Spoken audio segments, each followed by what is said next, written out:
Is there trouble anywhere? We should never be discouraged. Take it to the Lord in prayer. Can we find a friend so faithful? Oh, will all our sorrow share? Jesus knows our every weakness. Take it to the Lord in prayer.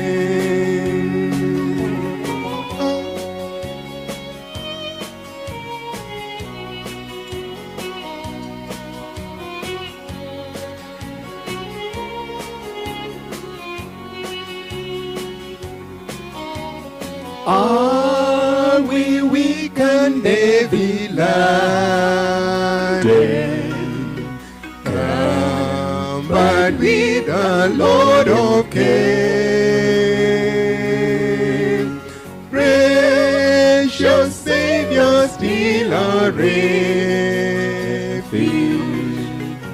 Take it to the Lord in prayer.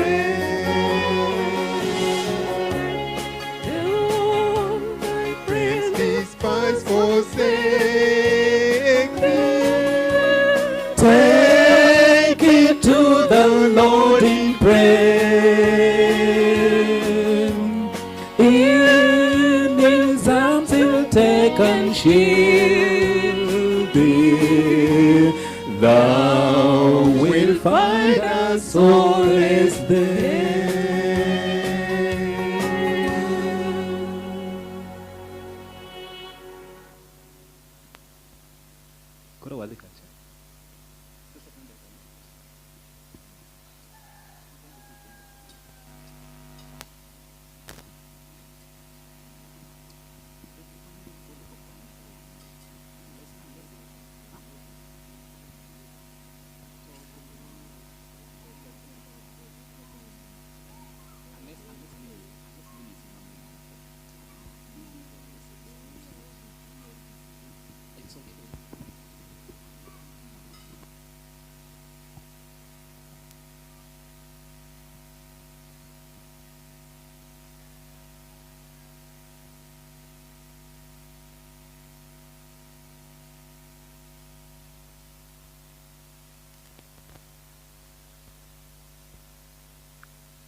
We are welcoming everyone. We are starting our afternoon session. We are going to start with song services. Then we are going to have our Bible study. I hope the choirs, Soul Starers and Brooks family are around. Then our guest is going to take us through Bible study. It's going to be a very wonderful teaching. So we are requesting you to come and we start the service together. May God bless you as you come. Hymn number 538, English.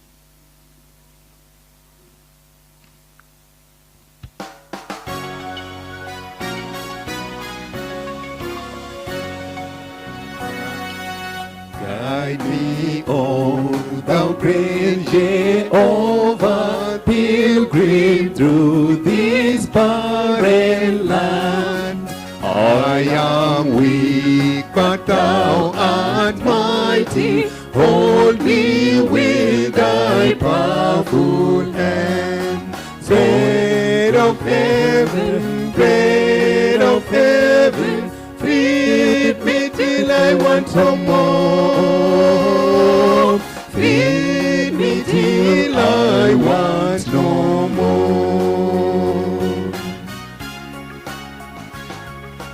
Open now the crystal fountain whence the the healing stream doth flow. Let the fire and cloudy pillar lead me on my journey through. Strong deliverer, be thou still my strength and shield. Be thou still my strength and shield. When I tread the verge of Jordan, bid my anxious feet subside. Millions on high, He hideth my soul in the cleft of the rock. The shadows are dry, the still land. He hideth my life in the depths of His love, and covers me there with His hand, and covers me there with His hand.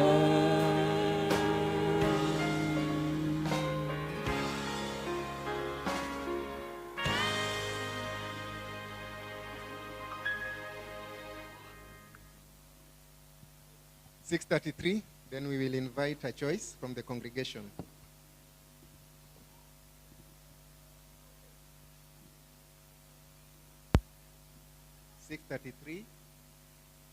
English. When we all get to heaven,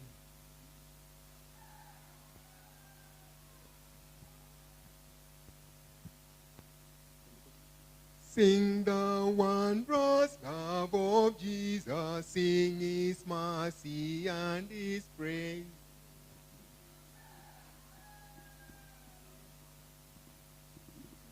Sing the wondrous, sing the wondrous love of Jesus, sing His mercy and His grace. In the mansion bright and blessed, He'll prepare for us a place. When we all get to heaven, what a day of rejoicing, what a day that will be when we all say Jesus will sing and shout the victory. While we walk the pilgrim pathway, clouds will overspread the skies. But when traveling days are over, not a shadow, not a sign. When we all get to heaven, what a day of rejoicing that will be when we all see Jesus, we'll sing and shout for victory. Let us then be true and faithful, trusting, serving every day. Just one glimpse of Him in glory, will the toils of life repay. When we all get to heaven, what a day of rejoicing that be when we all see Jesus, we'll sing and shout for victory. Onwards to the prize before before us. Soon His beauty will behold. Soon those pearly gates will open. We shall tread the streets of gold. When we all get to heaven, what a day of rejoicing that will be, when we all see Jesus. We'll sing and shout the victory. One more time. When we all get to heaven, what a day of rejoicing that will be, when we all see Jesus. We'll sing and shout the victory.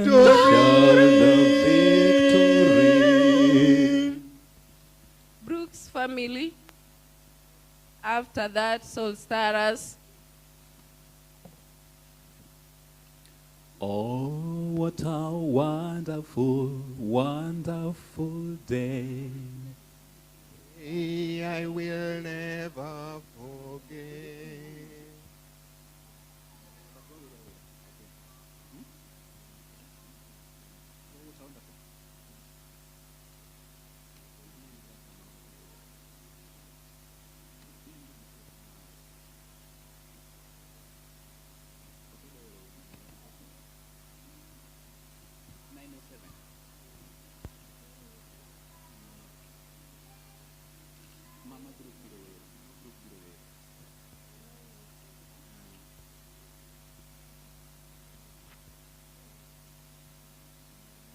Nine or 8 as Brooks.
Jesus is coming, sing the glad word, coming for those He redeemed by His blood, coming to reign as the glorified Lord. Jesus is coming again. Jesus is coming again. Jesus is coming, yes, Jesus is coming. Oh, shout the glad tidings on mountains and plains. Jesus is coming again. Jesus is coming, the dead shall arise. Loved ones shall meet in a joyful surprise. Caught up together to Him in the sky. Oh, Jesus is coming again.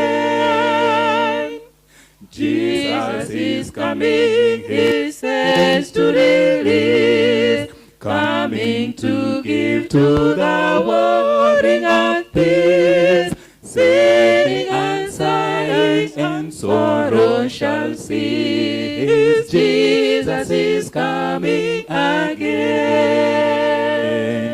Jesus is coming again. Jesus is coming, yes, Jesus is coming. Oh, shout the glad tidings from mountains and plain.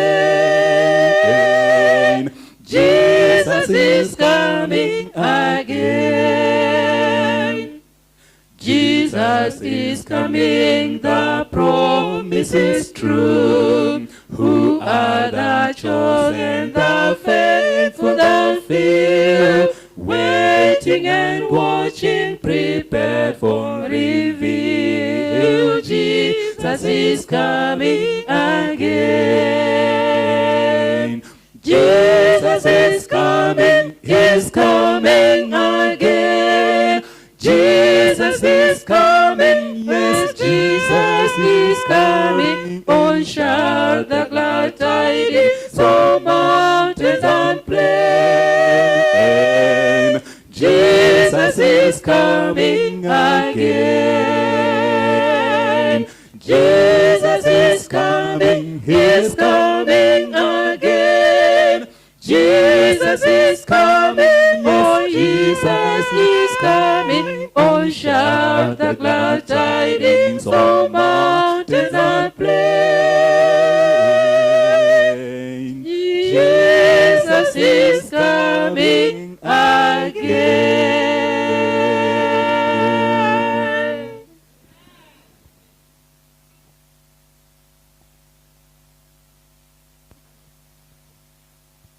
Amen. Jesus is coming again. 911. Hear the words of scripture from the ages past, bringing all the tithes into the storehouse. Make a consecration that will ever last, trusting for the promised blessings. Bring 911. 911, 3, go. Hear the words of scripture from the ages past, bringing all the tithes into the storehouse. Make a consecration that will ever last, trusting for the promised blessings. Bring ye all the tithes into the storehouse and prove me now, says the Lord of hosts, and I will pour you out a blessing. There shall be not a room enough to receive it. Do you seek to know the Holy Spirit's power? Bring ye all the tithes into the storehouse, living sweet communion with Him hour by hour, while He gives the promised blessings. Bring ye all the tithes into the storehouse and prove me now, saith the Lord of hosts, and I will pour you out a blessing. There shall not room enough to receive it. So starters, get ready. Is there aught that stands between you and your Lord? Bring ye all the tithes into the storehouse. Bring them on conditions promised in His word, and He'll pour you out a blessings. Bring ye all the tithes into the storehouse, and prove me now, says the Lord of hosts, and I will pour you out a blessing. There shall not be room enough to receive it. So starters, lift your heart this morning, claim Him Lord and King, as you bring the tithes into the storehouse. Trust the blessed promise, and your praise shall ring from the heart is processing. Bring ye all the tithes into the storehouse, and prove me now, says the Lord of hosts, and I will pour you out a blessing. There shall not be room enough to receive it. Let the anthems roll in grandeur through the skies, having brought the tithes into the storehouse. Joyous hallelujahs from our hearts arise, for we have the promised blessing. Keluruta edute odke no tema uru ewach no ongonim toan. Na all nu gwet madongang ma onge tulo mu nyalo yego.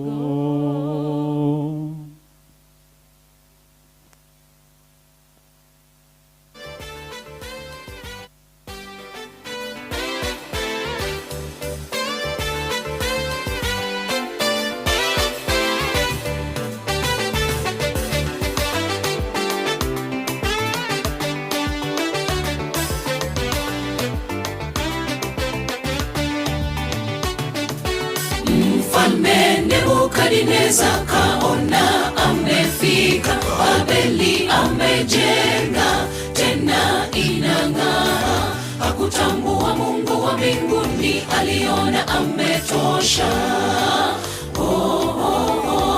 Nebukadneza, Mfalme Nebukadneza kaona amefika, Babeli amejenga tena inang'aa. Hakutambua Mungu wa mbinguni, aliona ametosha.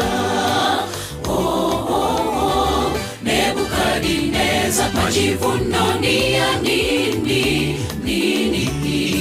Kiburi chako mpaka lini? Ajikwezae atashushwa na Bwana, nyenyekea mbele zake Mungu. Kiburi na majivuno mwanzo wa kuanguka, nyenyekea ndugu, Mungu akuinue. Majivuno ni ya nini? Kiburi chako mpaka lini? Ajikwezae atashushwa na Bwana, nyenyekea mbele zake Mungu. Kiburi na majivuno mwanzo wa kuanguka, nyenyekea ndugu, Mungu akuinue.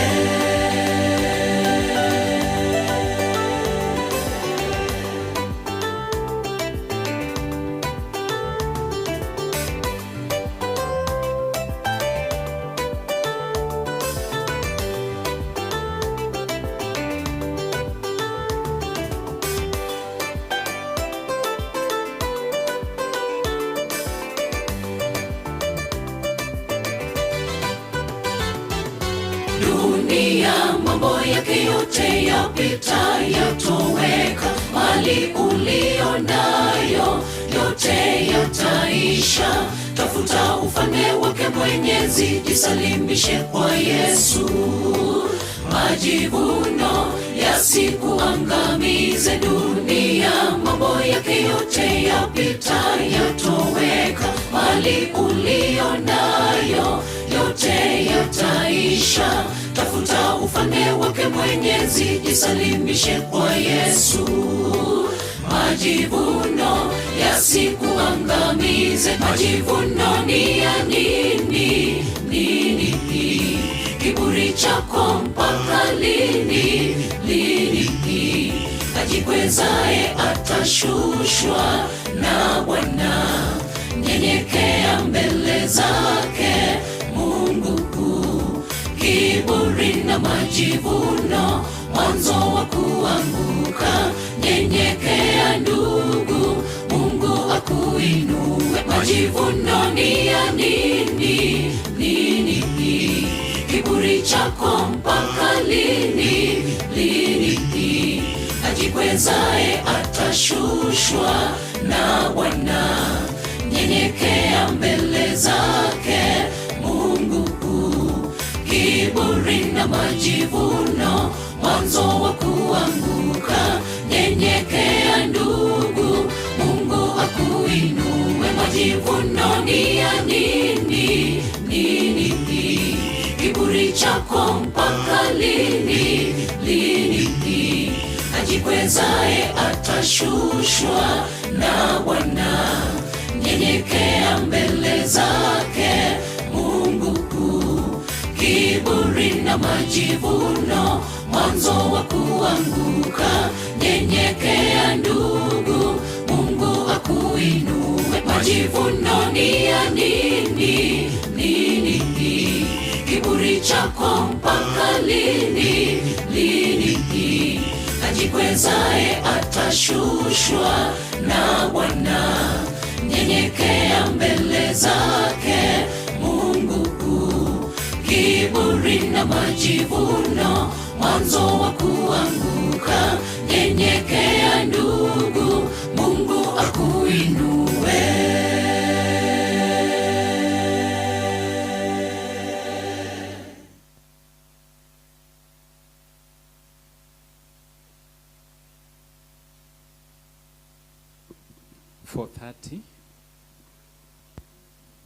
Oh, there'll be joy when the work is done. When, yes, 430.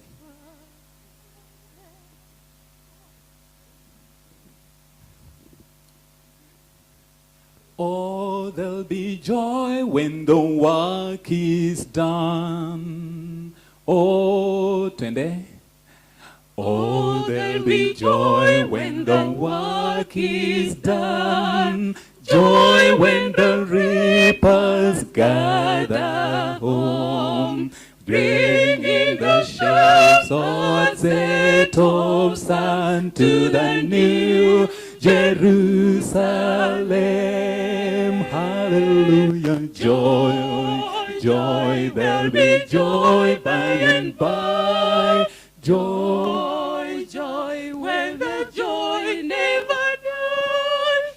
Joy, joy, for the day draweth nigh, when the workers gather home.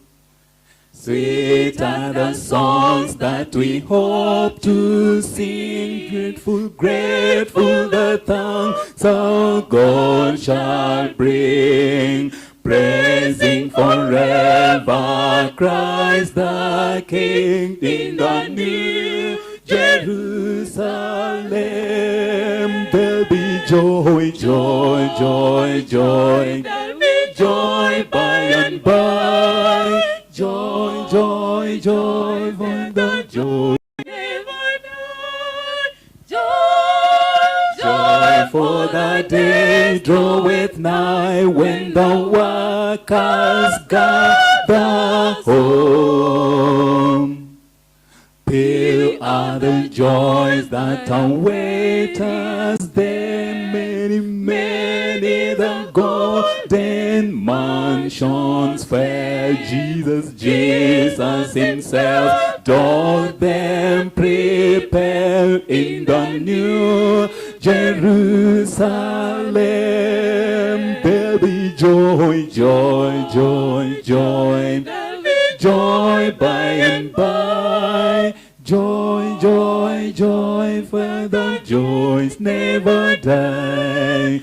Joy, joy, for the day draweth nigh, when the workers gather home. There'll be joy, joy, joy, there'll be joy by and by. Joy, joy, where the while joys never die. Joy, joy, for the day draweth nigh when the workers gather home.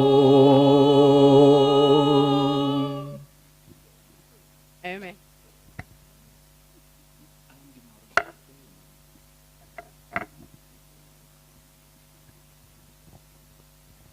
Owacho ne jokwaya nang'o? Koro thuolo ni wabiro chung' malo mondo walem, kasto warwak jayalo marwa.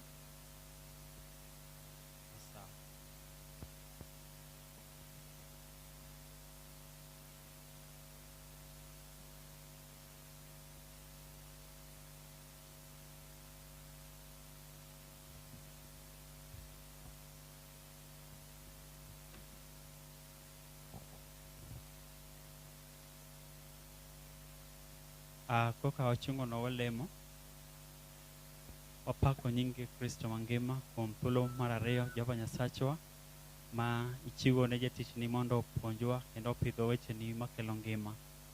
Ma emomiyo waduogo iri ni kiyie, to mana kaka isetiyo kode okang' mokwongo, ichak itiye kode Kristo mangima ka weche donjo kuomwa kendo Kristo mangima imiyo wateko mag gonyruok kuom masigu ma Satan tiyogo. Omiyo ka koro wachako to bed kodwa nikech wapenjo kuom nying Kristo ma Jawar. Amen.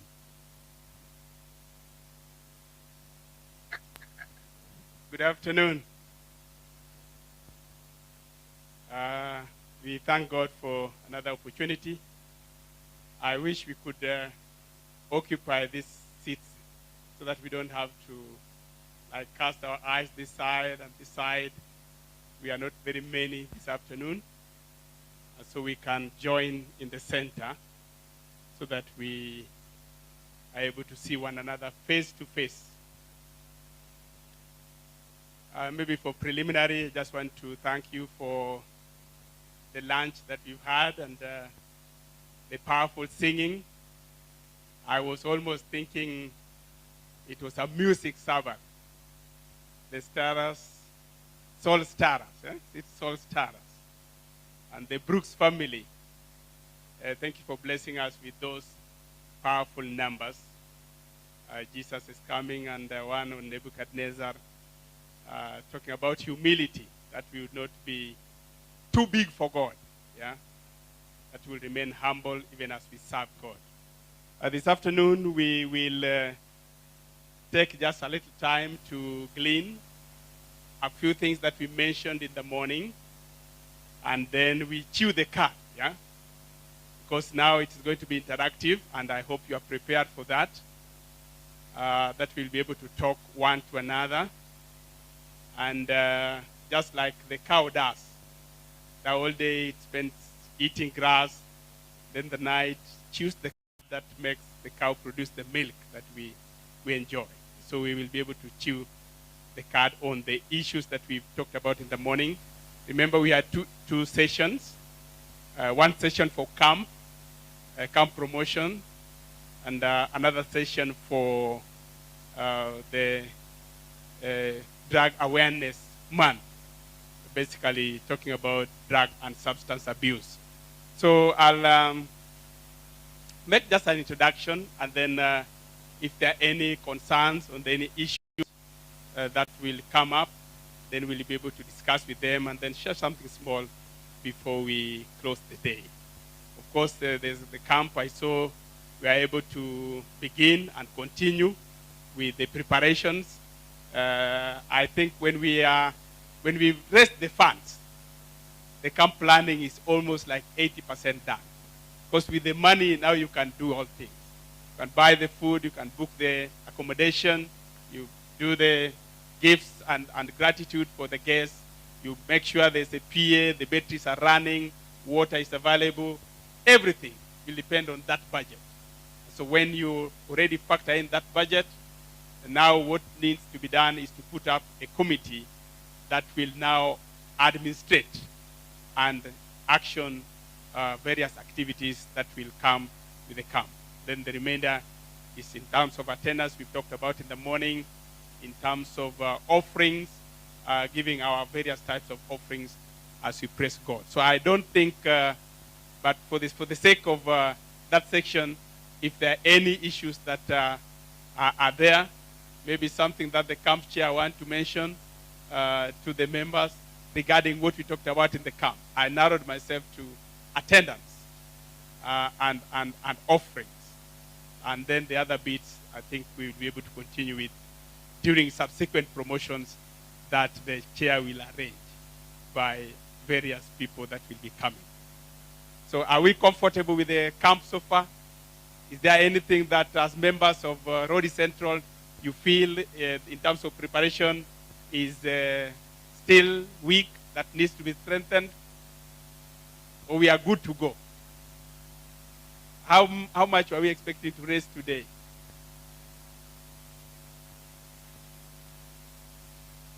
Did we meet our target? Okay, the chair is confirming. And I hope next time you'll surpass your target. I don't know when the next promotion is, maybe next Sabbath or the other Sabbath coming, you'll be able to meet those targets. So for camp, I think we will leave it there. Now we move to, Fred is not here, so I don't know whether I should continue mixing the languages on my own. Is that okay? All right, we are being streamed live, so we have an international audience. And when you're going live, you have to also obey that there are people who may not be getting that language.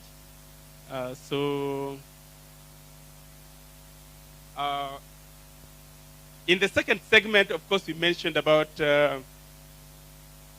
drug, avoiding drug and alcohol, the mistakes.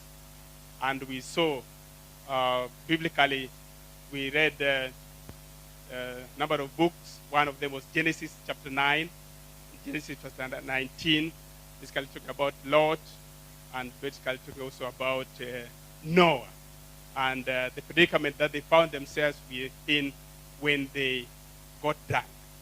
And then we elaborately looked at Proverbs chapter 23, which is very, very critical in terms of the kind of predicament you find yourself in when you abuse substances or drugs. And that formed the basis of our discussion. And from that text alone, from verse 29 through to 34, I think, we are able to see 5 aspects of drugs that are negative. And that's why the warning was sounded, that it is destructive, that it is deceptive, that it disorientates us, it destroys and it damns us, makes us lose our senses.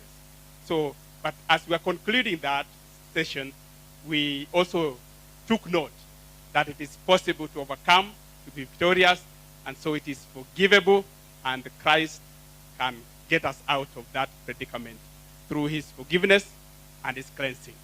So that is the good news that we have, that it is forgivable and people are able to overcome.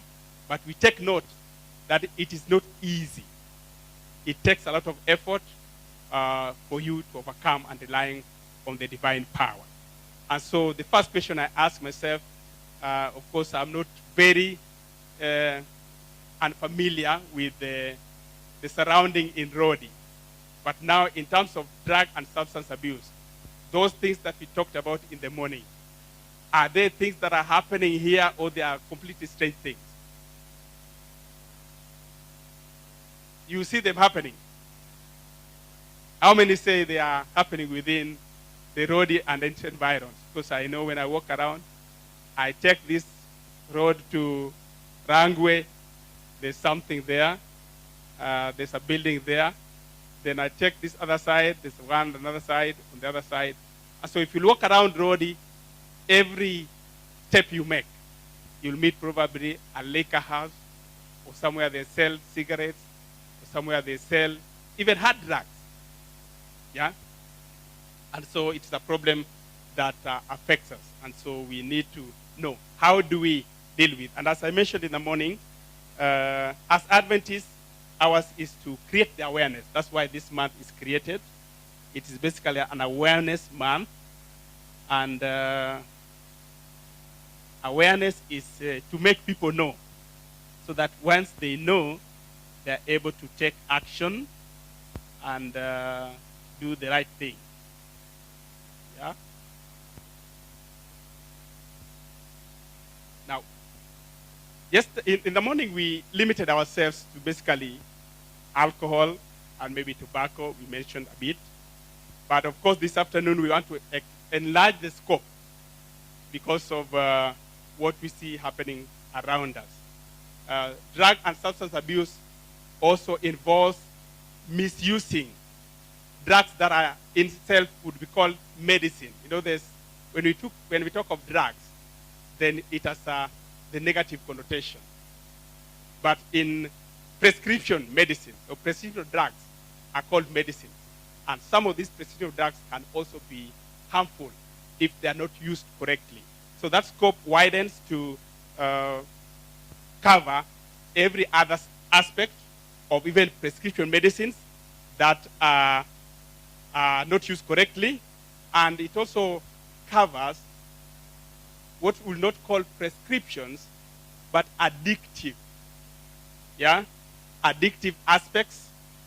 People are addicted to even social media, that it occupies a lot of their time, and it makes them like they cannot do without. There are those who cannot do without going into social media. There are those who are addicted to sports. They have to watch that football, whether it is being played at midnight or at 4 a.m., because there it is 4 p.m., but local time, it can be in the midnight. They'll stay awake. They'll not even blink. The eyes will stay awake until that 90 minutes or even extra time is gone, 120 minutes, because they are addicted to football. And when their team is playing, whether it is Saturday or Monday, regardless, they'll still watch that match. So you can't keep them here if there's a match on Saturday afternoon. That is still addiction. Then there's addiction to pornography and illicit pictures. Yeah, very captive for our youth. So that scope of this discussion will also touch into those areas. And you have already confirmed to me that for alcohol, you see drunken people here, you see, and even right at the family level, you may have people that are affected by these vices that we want to talk about. So before we go to the discussions, I want us to look at a few of the terms that are used. Yeah. Of course, drug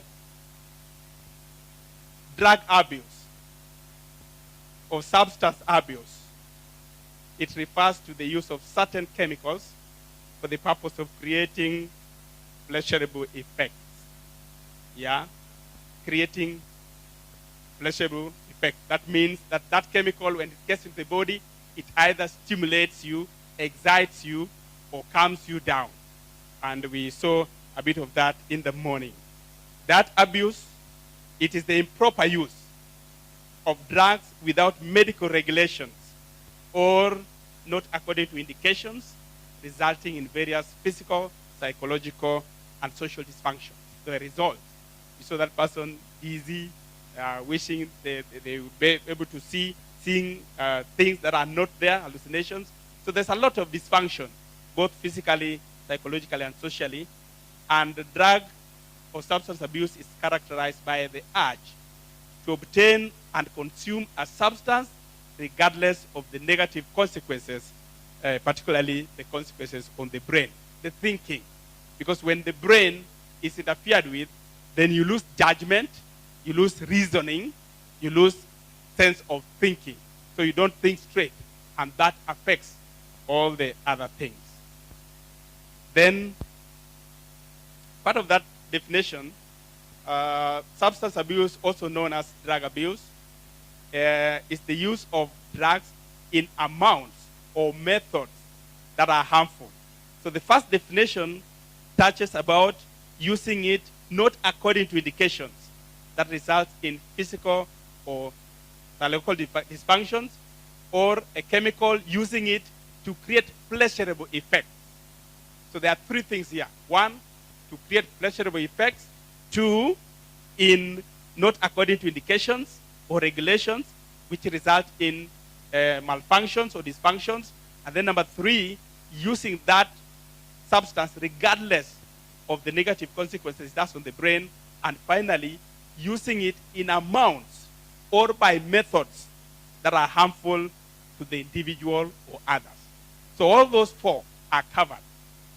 Then finally, it's often associated with a term that includes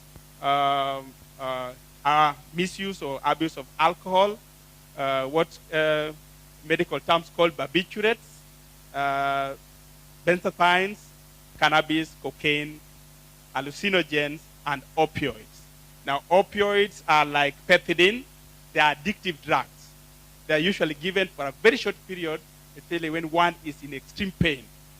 Pain like those who suffer from cancer, those who suffer from even after an operation like cesarean section, and you are in extreme pain for a very short period of time to calm the pain, you may be given these opioids like pethidine or morphine. But if you use it beyond, then you become addicted, so that your life now cannot move without using such of those circumstances. Then if you mention like barbiturates, there are certain other that are falling under the classification of prescription drugs. I'll take an example of like sedatives, in the class of sedatives, medication that are given to make you sleep, to sedate you, yeah? And one of them is what we call Valium or diazepam in medical terms. The local language term is Valium. And so when you take that, yes, you'll be able to sleep, but you get addicted to the extent that now you'll not sleep without taking it. So your life now revolves around every time you want to sleep, you have to take Valium. Some even take as mild as Piriton. Yeah? Piriton syrup or Piriton tablet, that's what calms them to sleep. And that already shows there's an addiction or a problem. So maybe I open. Where are the microphones? Uma, you should be here now. What are the causes of drug use in our local context? Causes. Why? Why do we see people taking drugs? What has gone wrong? Any hand? Any thoughts? This is now discussion. Yes. Yes, Malik.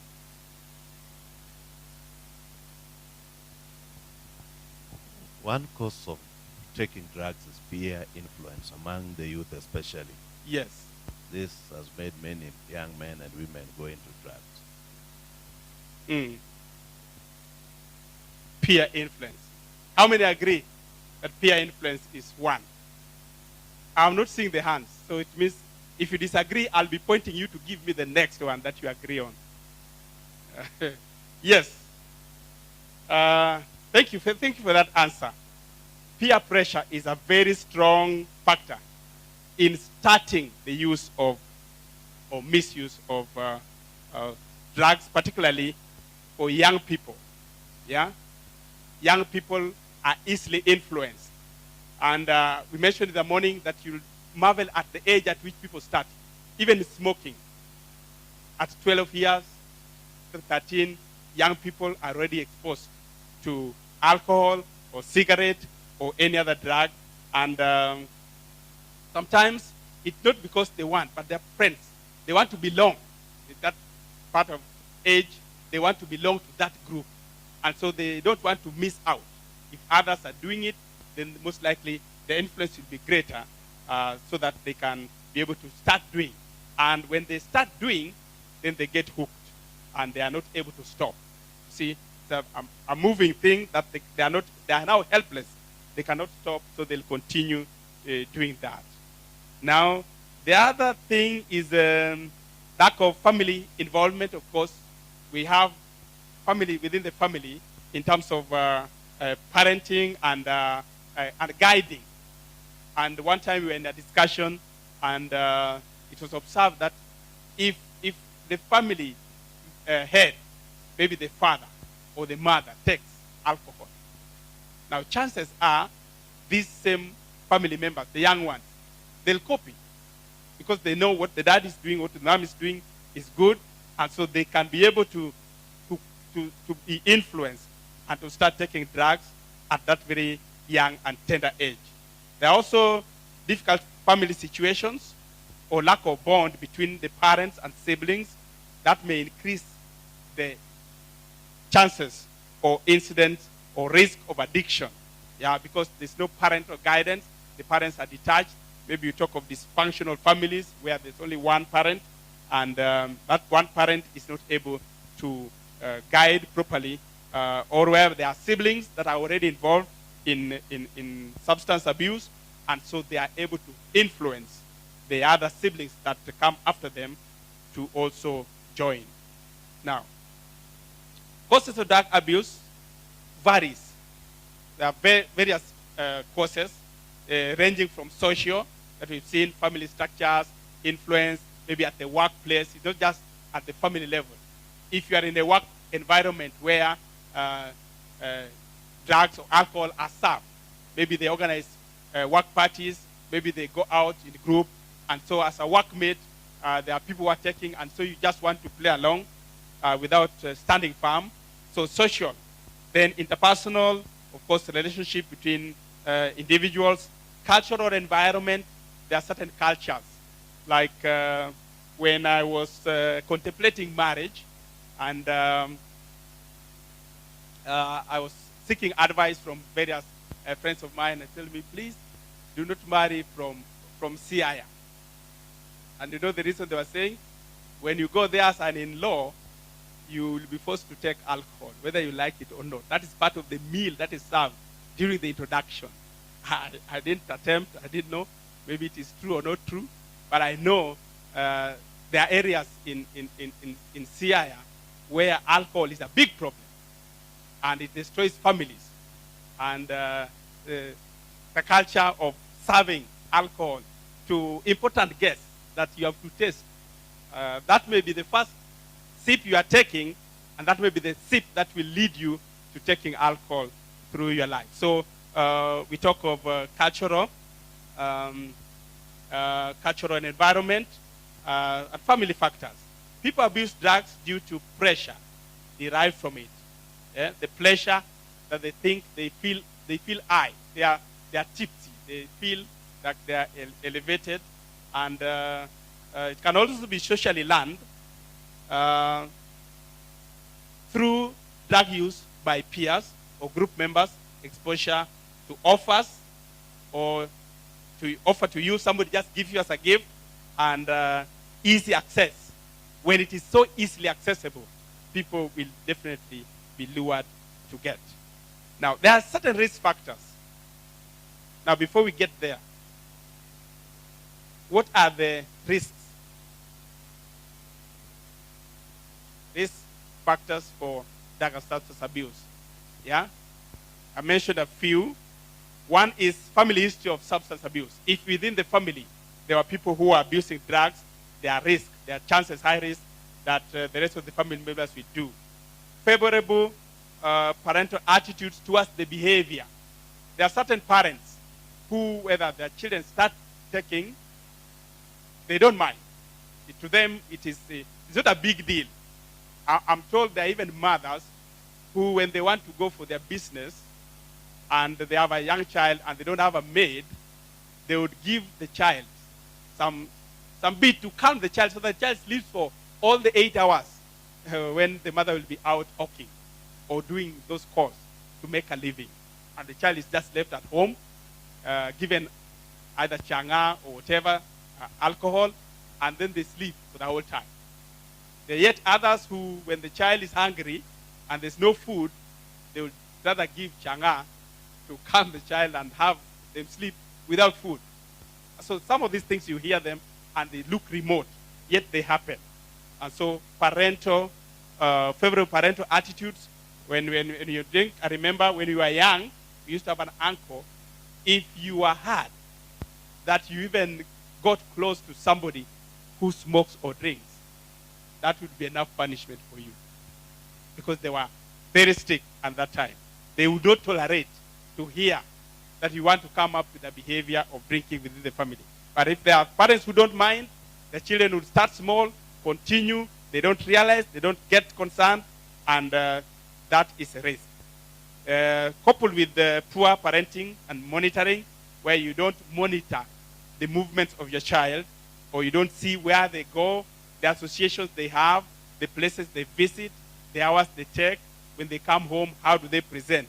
So it requires very close monitoring for a parent or a guardian to be able to know that this child is already inclined to or already in deep in taking drugs.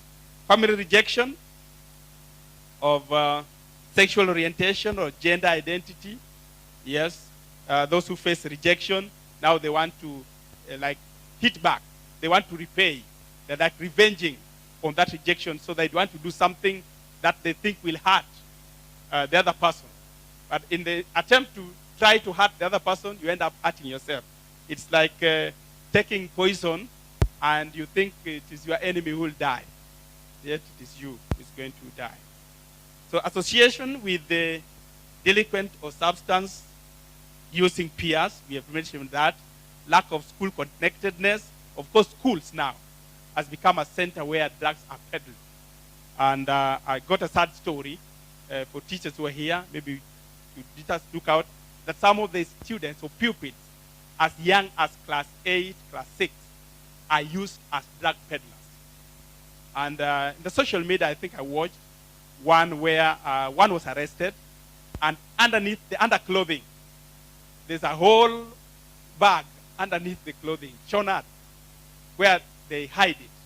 And so he's just told, this is part of uniform, yeah, but inside there's a pocket large enough to contain either bangi or marijuana or cocaine, and they are used to transfer or to transit because they'll not be suspected. So as young as 12 years, 15 years, they transport drugs. Once they know, they want to test what is this that I'm transporting, and that's the time they begin to use those drugs. So if there's no school connectedness, even pupils can be used to traffic drugs. Commonly abused drugs. Of course, we saw in the morning alcohol. Alcohol is a substance with dependence, producing properties, and is the most abused drug around. We have antidepressants. We also have cannabis, or what you call weed, or marijuana. Then we have cocaine. Of course, cocaine, that's also a component that's found in Coke. So anytime, Coke is also addictive. Coke as a beverage. Is it a beverage or a soft drink? Is Coke a beverage or a soft drink? It's a soft drink. How many love Coke? The one that's breathing, the cold one from the fridge. That unateremusha chakula. Life bila Coke. Yeah? It's addictive because it contains cocaine. An element of cocaine in that. Then there are others that we talked about, hallucinogens, the one that alters a person's perception of reality. And we saw in Proverbs how that happens. You are not able to. So we talk of fentanyl. Fentanyl is a synthetic opioid. They are strong painkillers, very strong in managing pain. And they are used as analgesics, yeah, pain relievers. But it is 20 to 40 times more potent than heroin. And you know heroin. And so even if you are using it to manage pain, it's very addictive because more than 40 times potent than heroin and 100 times potent more than morphine. So when it is used, especially for cancer patients and those recovering from painful surgeries, if the use is not monitored under a specialist, it can lead to addiction. Up to there, I've talked too much. We looked at the causes and the risk factors. Anybody who wants to add something on the issues that we mentioned, or share an experience, or a counsel on the issues surrounding causes and family and parental in terms of alcohol and substance abuse, and enlarging to other medications over the counter. People can even abuse Panadol. Yeah? They use it when it's not prescribed. Piriton, Valium, those common medicines that we buy over the counter. It can be an object of abuse. Yes, who is the first to go? If you don't raise up your hand, I'll just simply point. I'll just simply point so that we save on time. Yes, there were so many hands that were saying, yes, Malim, we go first. Then who is going next? I want to take the first three so that I plan my time well. Yes, you are so smartly dressed. You'll go next. Yeah, you share an experience. And then the brown lady at the back. So I'll take the first three to give their comments. Yes, Malim. Thank you. I want to look at this common drug called Panadol. It is apparent that we use it often, and using it is just normal. But I was reading an article about 2 weeks ago about the same Panadol, and I realized that it is equally bad and dangerous for our health. So as we talk about these drugs this afternoon, I know some of us, even in this meeting, if it is not Panadol, there's this other painkiller called what? Brufen. Oh, they know them. You know how they count them. We use them so common, and it is just normal. So as we are doing the Drugs Awareness Month, as a church, we need to be reminded of these common drugs that we use carelessly in our daily life. Another thing that I would say as a teacher is that the drug issue is real in our families. And sometimes it's happened to my child and I may not know. So in this awareness month, we just need to be keen and be more observant about these things. In our schools where we teach, it is so common. It was this week that we were handling a case of a boy related to drug. He just took a blunt object. The boy was not aware and hit on the head. Even as we speak, the boy is hospitalized at KC level 6. So these things are real. And the story of this boy is that he's such a very soft-speaking boy and very humble. That is what people know about him. But what he did was a surprise to everybody. Let me stop there for now. Thank you, Malim. Those are very beautiful comments and sharing the experience. And it happens. Not just that, but there are several other cases. Boy is very innocent, and you see he is held captive and does what he did not even think he would be able to do, hurting another person, because it interferes with the cells of the brain. And so thinking, reasoning, judgment is lost. Yes, the microphone should be going as I'm making the remark. Once you learn the next person, I stop. So we will be able to share, even at school level, how we can support our young ones so that they don't get into. It's so alluring. It's so easy for peers to move them. But as you say, this week or this month, we are basically focusing on this, creating that awareness so that we are on the lookout. And those, so that we act, so that we prevent, so that we support those who are already in that problem, so that they are able to know we don't discriminate, we still show love and compassion, and we'll be able to see how to support them through the process of withdrawal and finally getting their lives back by the power and the will of God. Yes, my brother. Yes, I don't have anything to say, but I have to say something because I'm smartly dressed. So I would like to talk about addiction because so many of us, we are addicted in one way or the other, but we cannot realize why. We see these drugs at times like normal food that we are eating. Especially we have talked about Coke, that almost 90% or 100% of us are addicted to. And another thing is also maybe the type of life we are leading, maybe the common drugs we are having in our homes, or maybe we are keeping in our houses.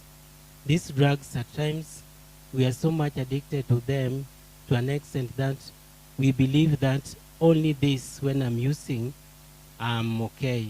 But it's not well with us, because we are keeping things that we are not using them in the common daily life. Otherwise, may God bless.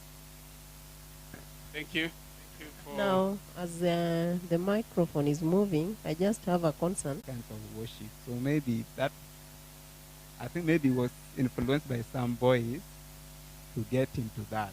So that peer influence, I think, is very true from that story. As parents, I think we should also be very careful with our boys, and also be in close touch with the teachers. The parents knew that indeed he was introducing this cult worship, but when we did investigation, the boy had started using bangi. So teachers may know your child more than you know them as a parent. So it is good you liaise with the teachers who can help you know more about your children. So my question is, yes. Something I was taught in school about the prescription. This dose, something written 2 times 3. And I was told how that drug should be taken. But when I was now going to hospital, I'm also being instructed differently. So how do you go about this? When it's 2 times 3, was I taught in prayer? 2 times 3, I was taught.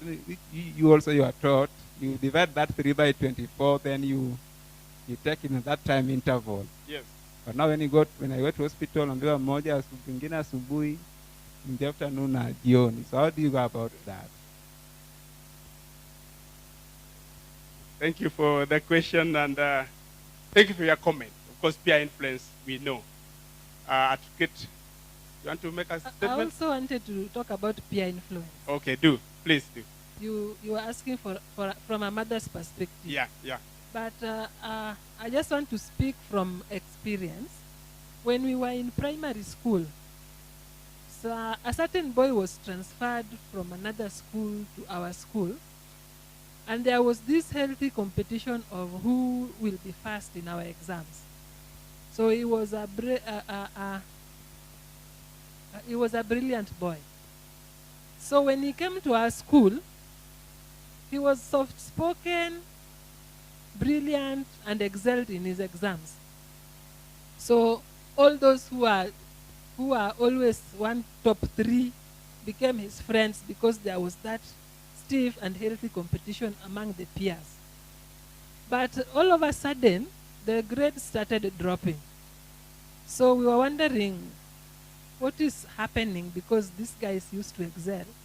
And now there's a new mind that has come in, and instead of the healthy and stiff competition going up, now there was a plunge into failure. So when we followed up, we found that this guy, wherever the school he came from, he was expelled because of drugs. So when he came to our school, maybe investigations were not done, and so he continued in his drug addiction and introduced the bright minds of the school into drugs. So the school, the top 3 all got into drugs and addiction, and eventually when the final exams were done, they all flopped. But when you look back into the homes of this, especially the one who came to our school, he was a bright boy. His home was well-to-do. There was no scarcity of funds, but still he ventured into addiction and flopped. And so, true to the word you've mentioned, peer pressure and peer influence plays a very big role in introducing our youths into drugs and substance abuse. Thank you. Thank you for that perspective. You want to continue? Just Yeah, say bit. something shortly Yes. on whether what you have said. I think in the year 2012, actually they talk about the risk factors. The candidate who scored the highest grade in Kenya was from closer to our home. He was very bright, so he got scholarship. He went out to the country, but like he was introduced to the use of drugs. So when he came back, he used those like the heroin, the cocaine, and he was just found dead by the roadside. So being that the boy was so bright, he could do a lot of things. But now because of drugs, the boy could not continue with his education. So we see how drug has silenced many good brains that could be of help even to the family, to the church, even to the nation. Thank you. One final hand, then we can move. Mine is just a question. I think I got your definition of drug abuse. Where I'm coming from, there are some activities which are very difficult to do when you are sober. They are next to impossible. Fishing at night, when you look around and what you see is water and it is black, Vast water, you need extra courage to stay there until morning. So you take bang. So we supplement that we boost that courage. That's interesting. Does that fit into the that definition? That's interesting. That's interesting. But thank you for bringing that up. Yeah, there are also those who just go farming, and for them to farm, they have to take bangs so that they stay in the farm, the shamba for a whole day, and they can weed the whole 1 acre in a day, one person. You mentioned school. There are those who think if they want to read the whole night, they take a bit of bang, they can cram all the chemistry and the mathematics and the physics so that they're able to do well. So what you're saying is not remote. It happens. But just to tackle that first, and then I'll give you a hand, that does not change the definition of drug. Whether you are using it as food, whether it is your ugali and boga, that does not change the definition.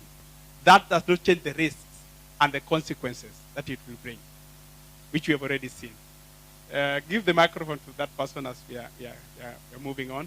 So you mentioned about peers, and we need to be on the lookout. We'll still revisit your question of your brother at the tail end. But just good parenting, doing your best. And of course, prayer, making people understand that it is God who is able to keep and insulate them. But if we ignore the risk and we give room, know the friends of your children, their associates, the people they work with, their close buddies. Because that will be, like the Bible says, bad company corrupts morals. So to avoid that influence. Yes, brother. Yes, I had a question on addiction. Yes. My question is that does addiction depend on your blood group, or is it hereditary? The question that the reason why I'm asking that is that yes, you'll find some people when they taste a particular drug, they can even start drinking, and all of a sudden they say, "I don't want drinking again," and they will not drink again. But there are some people, when they taste alcohol the first time, they will drink until they die. So what is the difference? That's a good question. Anybody who can respond to that? The aspect of addiction. And as you think of responding, I just want to read this paragraph on drug addiction. Drug addiction or substance use disorder is a disease that affects a person's brain and behavior and leads to inability to control the use of a legal or illegal drug or medicine. Leads to inability to control, so that you are dependent on that substance. You cannot control the use. So it now, instead of you controlling, it is the drug controlling you. You cannot live or move or do anything without a drug. So somebody to respond to the aspect of blood group or genetics, my genes or my lineage. Has it anything to do with whether you'll get hooked to maybe alcohol, cigarette, cocaine, bang, or anything? Anybody wants to respond to that? Experts, please. Where are you? Experts, tell us this. Yes, give to the expert.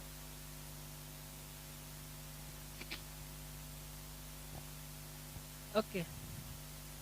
I think I'll give you Yolanda, but I want to respond in this manner.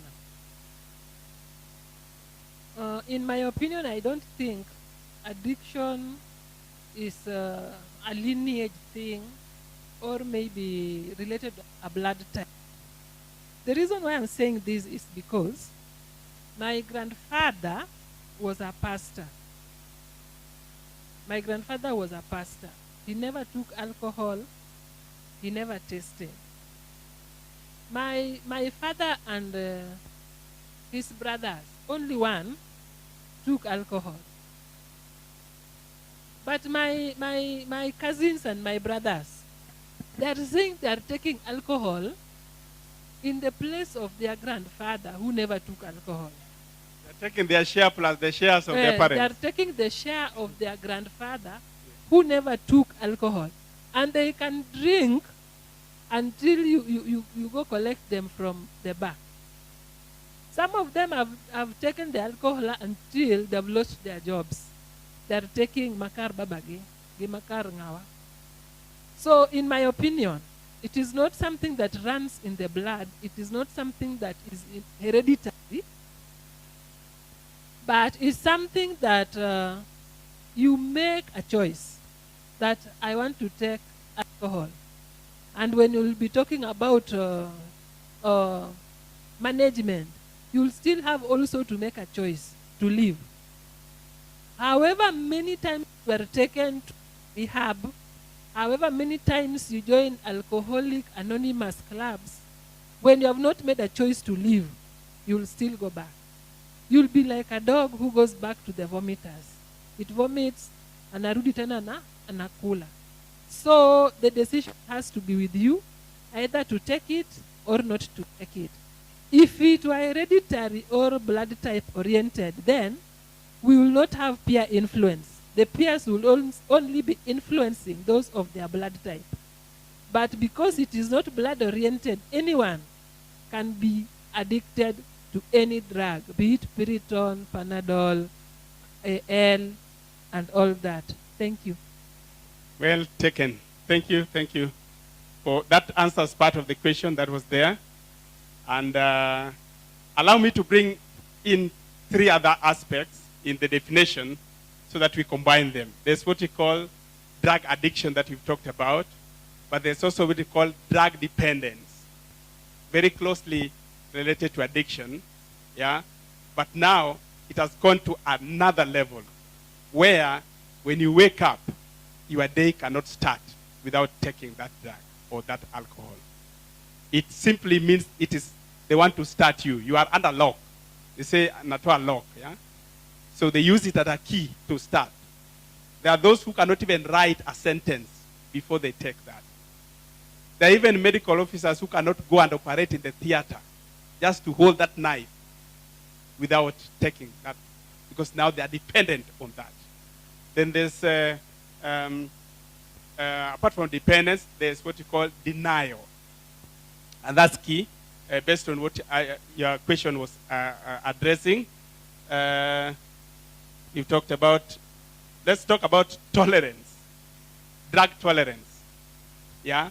Drug tolerance is that when you start, you can start with just a sip. And that's just enough. That can even put you off. Then if it is alcohol, you may start with a bottle. The next time you want to drink, you need more than a bottle. Or you start with a glass.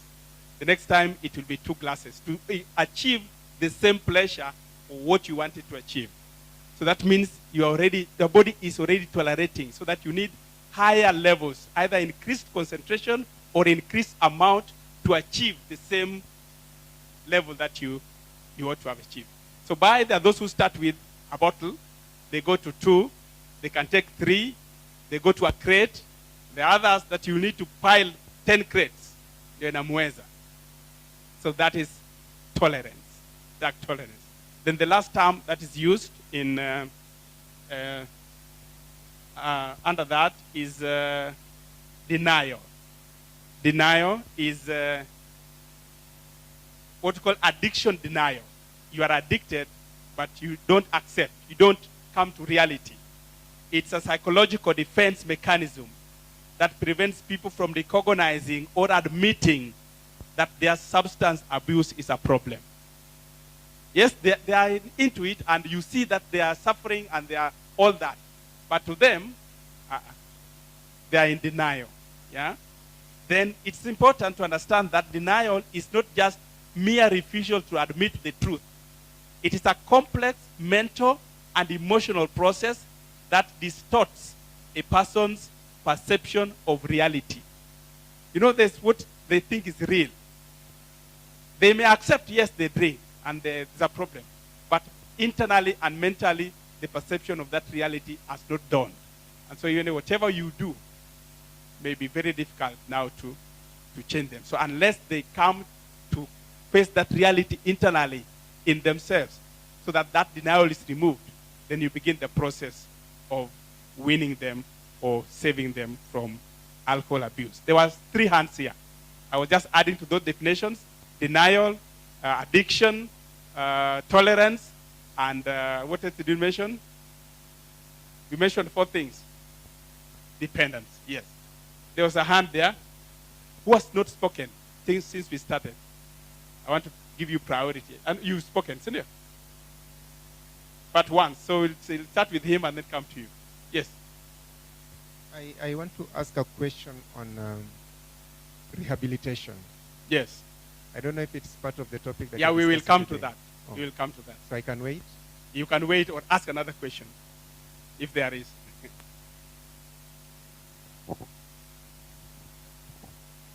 I don't think I asked the right question. I don't know, is it addiction or is it just joining the drug? I wanted to give my example of my case that I am allergic. I don't like staying near to somebody who is smoking cigarette. But the scent of cigarette is nice for me. That scent of cigarette, it is just nice. I don't have a problem of even sleeping with somebody who is smoking. And therefore I fear that even a day I taste it, I can be taking cigarettes. Or maybe you are staying with somebody who is drinking, but you are just okay with the scent and the nini. So does it depend that when you see a person, when, like now I have a cousin, 2 cousins. One of them, they started drinking alcohol the same time. But one said that, I don't want to drink. And up to today, he's not drinking. Another one is now addict. He cannot do without, in fact, ameingia pa kwa changa. So what is the difference? Let me respond to that so that we also save time and move. We have mentioned the 4 terms, isn't it? So let's start from somebody who is not using. Sawa. Somebody who is not using any substance of abuse or drug. Then you start using. You take the first bottle or the first sip or the first puff of cigarette. Now you become a drug user. Are we together? You start using. And because of the components that are in those substances, we mentioned about components that interfere with the chemical of the functioning of the body, yeah? And so now it gets into your bloodstream, and that craving already is initiated. So by and large, you start using more and more. Then you begin to fall in the category of now not a drug user, but a drug abuser. Yeah? So you are using it, and that now brings in the other aspect of prescription drugs also, not just the hard drugs. So now you are abusing it. You are using it wrongly and badly. Now when you continue using, you become addicted. That is, you cannot now leave. Yeah? That addiction may be in different levels. Like maybe after a week, you feel like doing, and you do. You restrain yourself. After 2 days, you want to do. Then that can reduce to maybe just a daily thing. You want to do it on a daily basis. Drinking or smoking. Like for cigarette, the craving is so bad that for others, if they don't smoke, they can't even eat. Yani atauza hata kitu chake kama hana pesa ya kununua sigara because of that craving. So now you begin from addiction. Then the next thing that comes into place is dependence. Now for you to operate, you need that drug, you need that alcohol, you need that cigarette. You cannot do anything without a smoke or a drug or the banging. Then now, next comes to the denial bit. Addiction denial. You are in there, that problem has now become complex because it has to do with the perceptions in the mind of reality. You are in your own world and you think you are okay. Even somebody, if you ask you, do you have a problem with the way you drink? They'll say no. Because they are not in reality. So those are different levels. So for you, there are those who, if it rains, they feel that dust gives them some sweet, they want to eat soil. Eh? Mothers, have you heard of those people? When it has been dry and the rain falls, the soil gives some sort of scent. Yeah? Now I want to speak to the aspect of passive smokers. You may not be smoking, but when you are near a person who smokes and you inhale, you are a secondary or passive smoker. And the effects of that smoke is worse than the one who smokes. Because the one who smokes has a bath. That bath has some filter. But you take the smoke. Imagine you are in, it's like an exhaust pipe of a car. Your nose is at the exhaust pipe of the vehicle. All the products of the combustion of that fuel comes into you. So as a person who may feel like that scent is good, that scent can be very dangerous. It's worse than the cigarette itself. So we are advised that if you live with a smoker, you pray that they stop, or you have a way of controlling so they don't smoke in the house. So it's by the grace of God. We thank God for that and pray hard that you'll be able to just overcome. But for general, the passive smoking is worse than even the cigarette itself. Now we want to move. There was a hand somewhere. I want to take the next two sections, then we wrap it up. So we are answering part of your question, and we'll conclude when we look at addition. We have already looked at the terms. Let us now look at something else. Let us look at,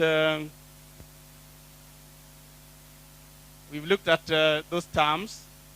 Then we look at signs of physical deterioration. Okay. Let us look at effects. We have already looked at that. But much of the effects we looked at when we were doing the presentation during the sermon. At family level, at individual level, school life, all as work life, yeah, those very, very bad effects. Youth are at high risk. Mental problems, depression. Some of those suicide cases are because of drugs. Somebody has taken bangi. They feel it is pleasurable to hang a rope on their head and jump. And they find themselves committing suicide. Personality disorders, suicidal thoughts, attempted suicide, and even suicide itself. So these things can affect anybody in all walks of life. It knows no racial, ethnic, or social, or academic barriers, no social class. It can affect anybody. And those negative aspects in society are associated there. I want us to read this statement. Sadly, the results of drinking alcohol go beyond the drinker. Alcohol users comes with terrible social cost. half of all the automobiles that we look at in the morning, many crimes, and under the influence of alcohol, people are likely to slip deeper into sin. Yeah, the sin problem now. Those trapped in any kind of drug abuse needs to understand their problem and their need for help from God. Along with God's grace, they need the support of family or a caring community of church members, and they need to get treatment from professionals, if possible, who are trained to deal with these problems. Now let us look at prevention. Prevention, know your teens' activities. Pay attention to your teens' whereabouts, associates, and where they go. Establish rules and the consequences of those rules, like coming out late or going out with permission or sleeping overs.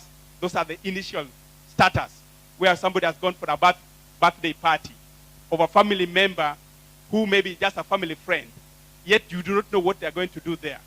We've had even cases reported where somebody allowed the child to go for a party, and then there was a sleepover, but during the night, the dad of the friend, the young friend that they went, the schoolmate, was a pedophile. And so this old man ended up raping this young girl who had just gone for a sleepover in a family friend's house. So some of those things happen. And just beyond drugs, even those crimes. So please know the consequences, establish the rules, know your teen's friends, keep track of prescription drugs, provide support, and set a good example. Let's look at evidence of drug possession. Yes, evidence. How do we know that somebody uses or possesses drugs? For this will be the first sign that will trigger you into action. One, empty bottles in the house or under the bed. You can find a bottle of wine, a bottle of alcohol, or whatever it is, or a sachet. Wearing sunglasses when they are indoors. This is because we saw in Proverbs, bloodshot eyes. Whose eyes are bloodshot. They don't want people to see that their eyes are red, so they'll wear sunglasses, even when they are indoors. Bad smell, bad odor from the mouth. Most drugs smell so bad. So if you move closer, they'll either be chewing a gum to camouflage the bad smell, or they'll be using sweets or something else. So be careful. When you move closer to them and you realize they have a very bad smell in the mouth, that could be a sign of drug. Needle marks. Those who inject drugs, you'll see needle marks on their skin, their bodies, either the arm or the thighs or whatever. We've mentioned about bloodshot eyes. Marked increase or decrease in appetite. If your child was eating this quantity of food and all of a sudden it is doubled, if they are eating 3 chapatis, now they are eating 20 in a meal, then you begin to say this person could be using bang. Or if the appetite is decreased significantly, they don't no longer eat. There are peculiar plants, bulbs or seeds or leaves. And one mentioned that the example you gave, this guy had some leaves in the shirt. So those are the telltale signs that they are bulbs or seeds of certain plants, peculiar plants. Banana leaves and mira twigs. These are what I use to wrap the drugs. So if you are washing your child's shirt or blouse or clothing and you realize there are these leaves in the shirt pockets, beware. Traces of powder around the nostrils, white powder, that could be cocaine, so you are able to know. Laxatives, they use this to control constipation. So when they are constipated because of drugs, they try to use laxatives, and that would be a telltale sign. Then there's also the peripheria, certain things, related things that will tell you that they use drugs. Paper wrappings, there's called Rizla. There's a white kind of paper that they use to wrap drugs. Nasal or eye drops, when their eyes are red short, they want to use eye drops. So when your child is using eye drops without prescription, without any history of eye problem, begin to doubt. And so find out, are they using that because they have taken a drug and their eyes are red, so they want to control the redness using an eye drop. Pictures or certain pictures on shirts or clothing. Drug users normally identify with, like in our days, they used to identify with Bob Marley. So any shirt with Bob Marley, they'll buy it at any cost. And when they dress in it, that's the thing. That's a drug peddler, most likely, or a Rastafarian. And then mouth fresheners, we've already seen, presence of needles and syringes. So that, in a nutshell, covers what we'll call evidence of drug use or possession of drugs. Now, was there a hand? We have two more to do. Yes, Mwalimu. Comments on those areas. No, I just want to make this comment because we are as if you are talking to a group that is not in our midst. But as we speak this afternoon here, there are a number of us addicted to tea. And they cannot sleep without it. And it is very normal that is normal. But because we are creating awareness, what can we do? Because such a number is great in this church, not in another church, in this church. Now that it has reached this level, is there a way we can come out?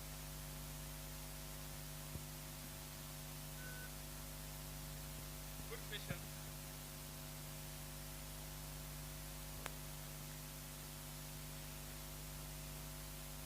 Tea. Yes, the expert. What about tea? We mentioned Coke.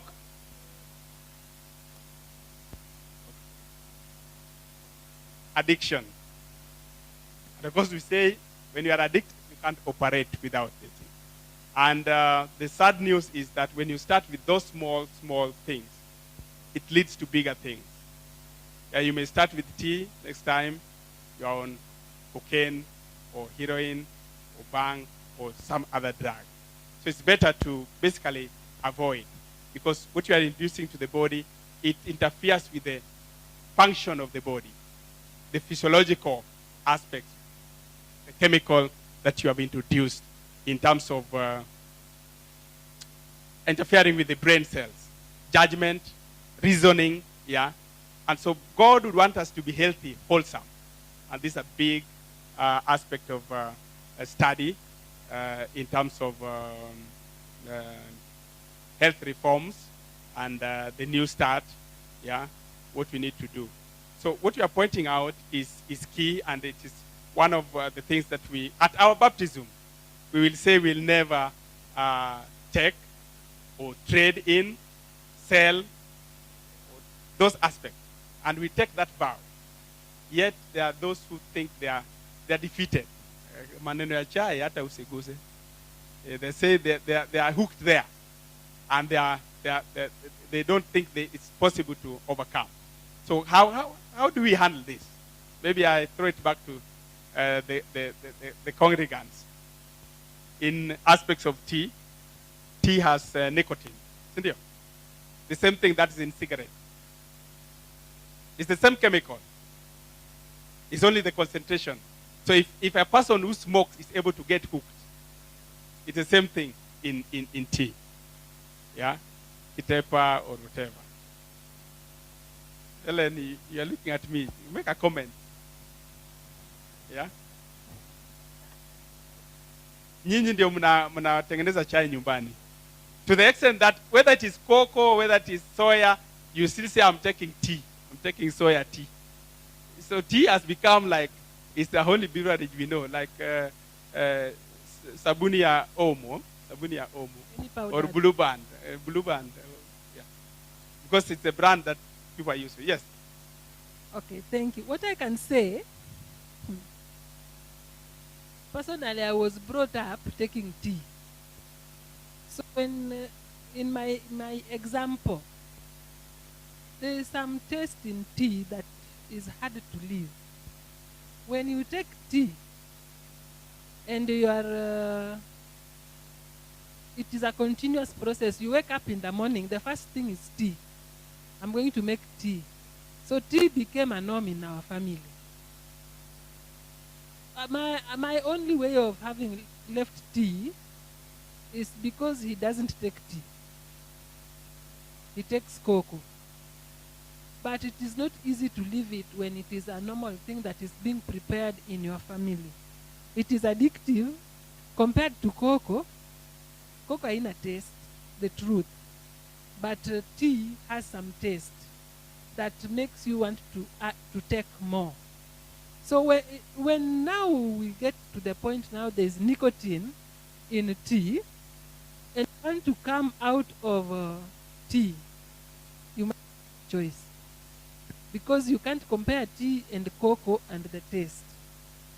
Just the same way, I have a friend who takes Coke. He can do without food, even at lunchtime. Our colleague at work, you know him. But take Coke. He can't take food, but he must take Coke. So for you to leave it, you must make a choice. That's the truth. First, you must realize it is causing ill health, and it is becoming addictive, and it is enslaving you. So you make a choice and follow the steps of living.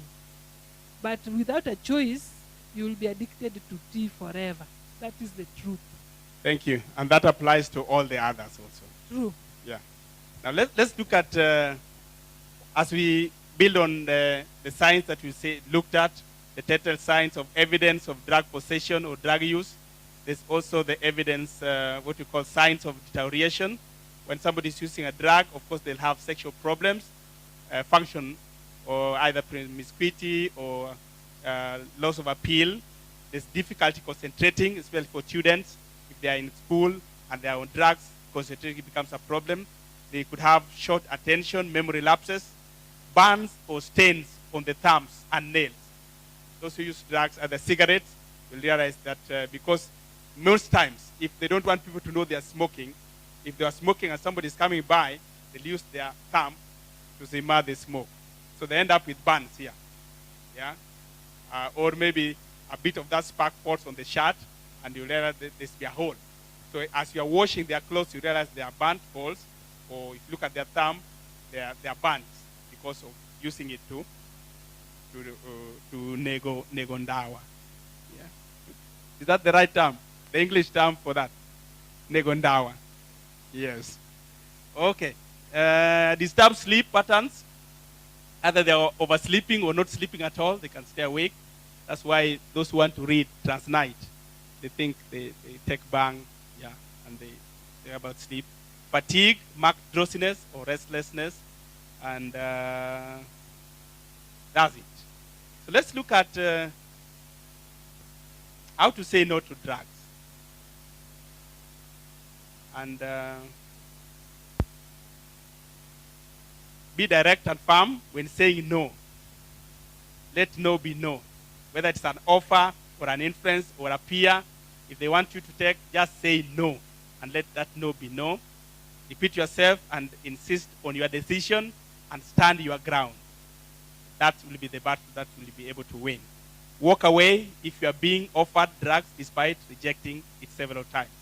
If your friend is all the time offering you a drink or smoke, just walk away. That's a friend to discard.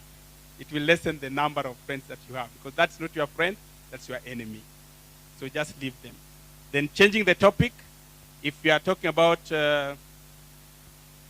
anything to do with use of drugs, just change the topic and have that.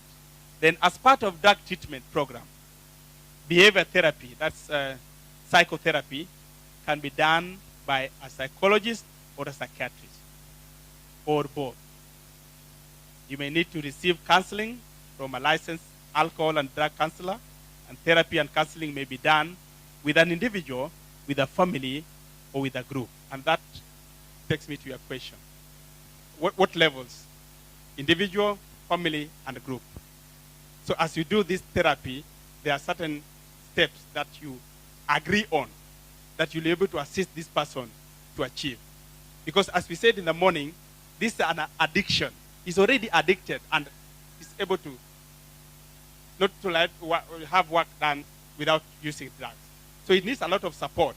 Living for a day or a week is not winning the victory. That's why they relapse, because of that craving. Yeah? If you are used to smoking, anytime you pass where somebody is smoking, that urge to smoke comes back. It may take even 2 months, 6 months. Bado inarudi tu. The moment you see Coke, the sight of that vehicle, that truck, ya Coca-Cola, all triggers your desire, and you will want to go to the next shop to buy cold Coke and take.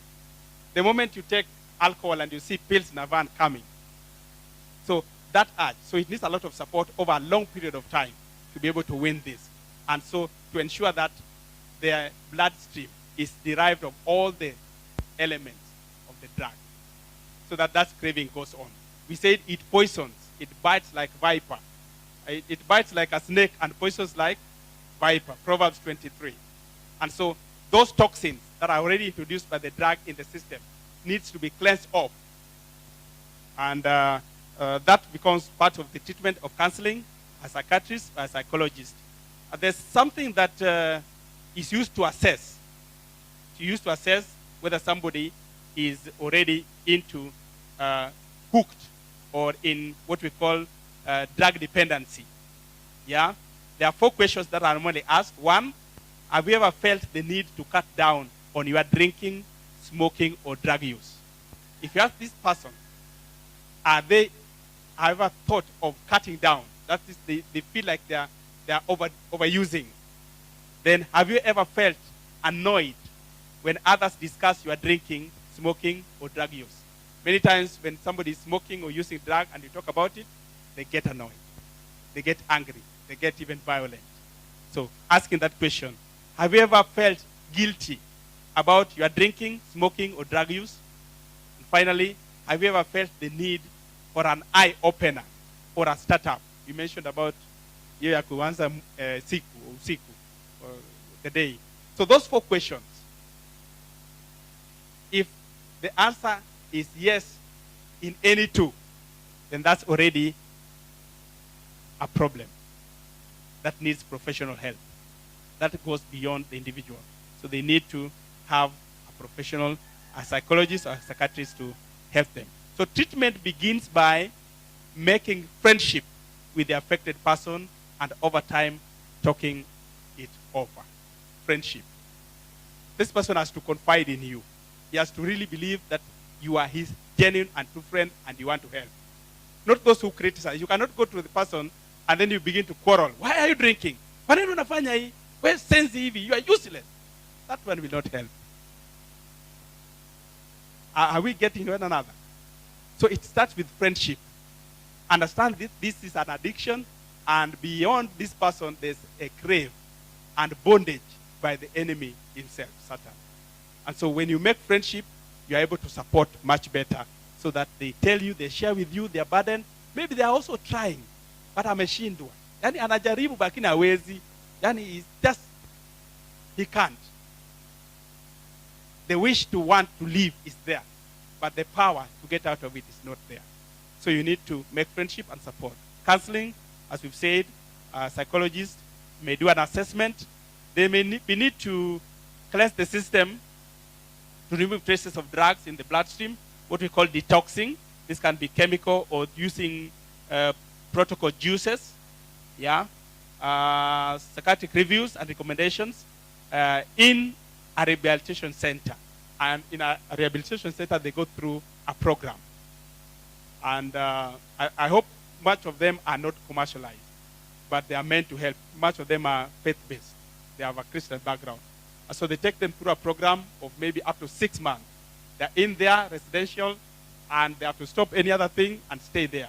And as they win, because there's the withdrawal, when you stop using what your body is craving for, the first 3 or 4 weeks will be very critical. Because the body is like you are punishing the body. The body wants to take that thing. And so if you overcome, then by and large, you have won the battle. You can now sustain. And as they stay there until they are detoxified, then they'll be able to now just live free. And so not exposed to the same friends or the same environment where they were taking the drug, so that they don't get a relapse or fall back to that drug use. Coping skills, of course, they'll be told how to cope, how to say no, how to avoid. It even involves running away. Yeah, if you see somebody smoking, just run away.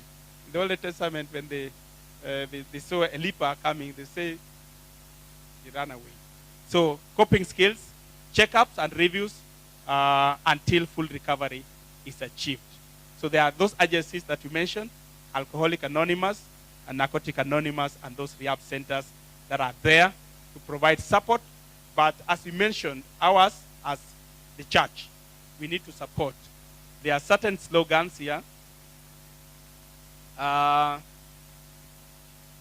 that are important.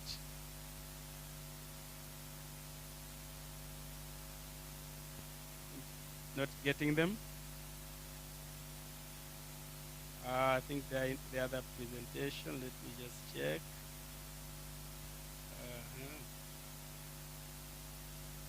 Yeah.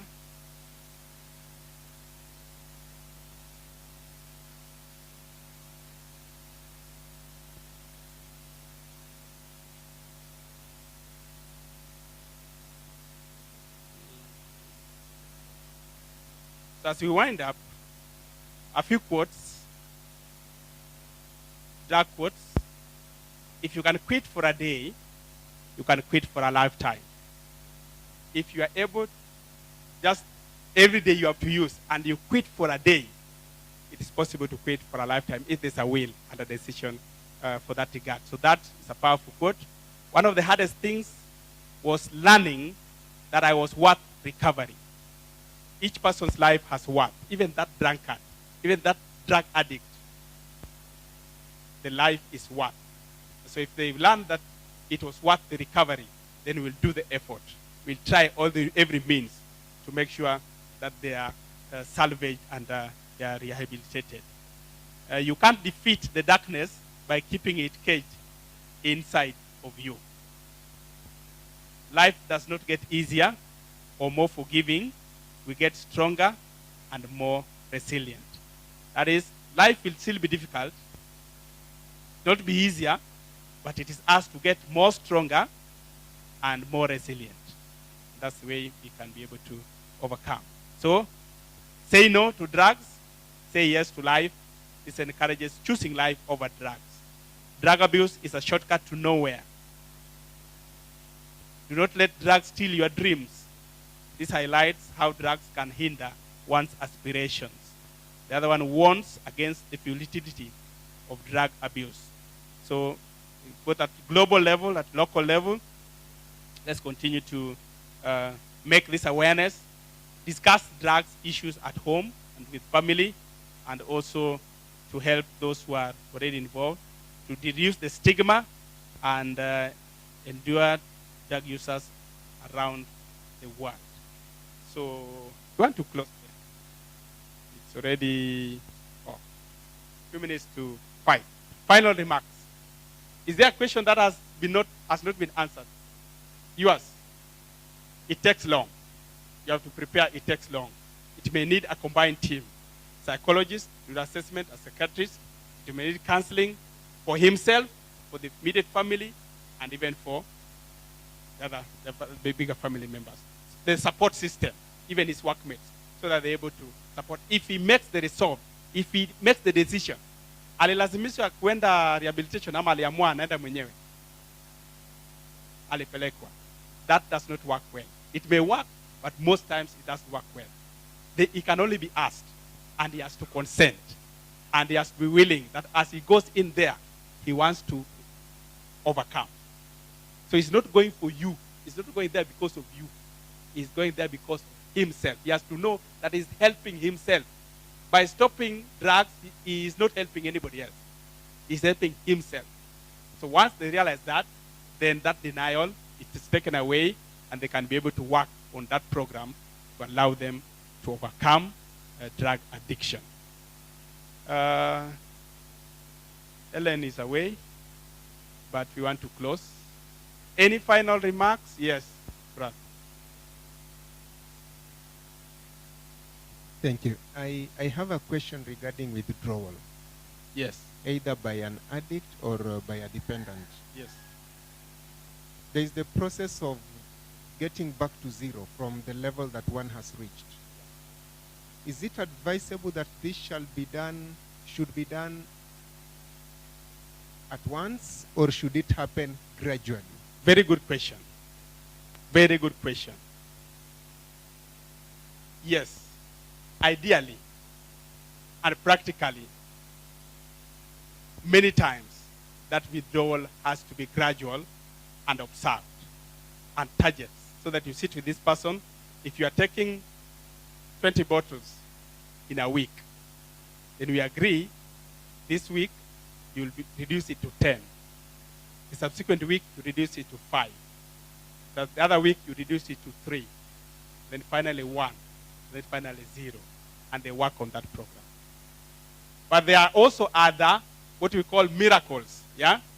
The miraculous way, where somebody is delivered, whether he was taking 20, he stops the very day and does not look back and continues.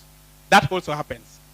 And in spiritual aspect, as we said, if you bring God in it, then God is able to work out that miracle. So those both can happen. Yeah? But sometimes as they go through the rehabilitation, that withdrawal sometimes is so heavy, and so they are weaned off. Just like if a mother is breastfeeding, you don't stop breastfeeding once. There's the weaning period, isn't it? How many mothers are here? Mothers who have breastfed. The house is asleep. Mothers who have breastfed. Do you stop your child from breast milk pap day one and no? So you start by just reducing the number of breastfeeding episodes. So that's called weaning. So even drug dependents and drug addicts are weaned off the drug so that the toxins lessen until finally they are out of the blood system. And that also works. But the other bit of miraculous, of one or all, and they stop, that also happens. So whichever God chooses to use, yes. Back to the program officer for camp meeting and help. Yeah. Otherwise, thank you. Thank you so much for the participation. I hope you'll be able to share more of this, even in your settings, so that the menace of drug is lessened within our families, our neighborhood, and our workplaces. Thank you. Okay, we thank you for the time we've had. I believe we've been blessed with the presentations we've had today. Time is fast spent, and I think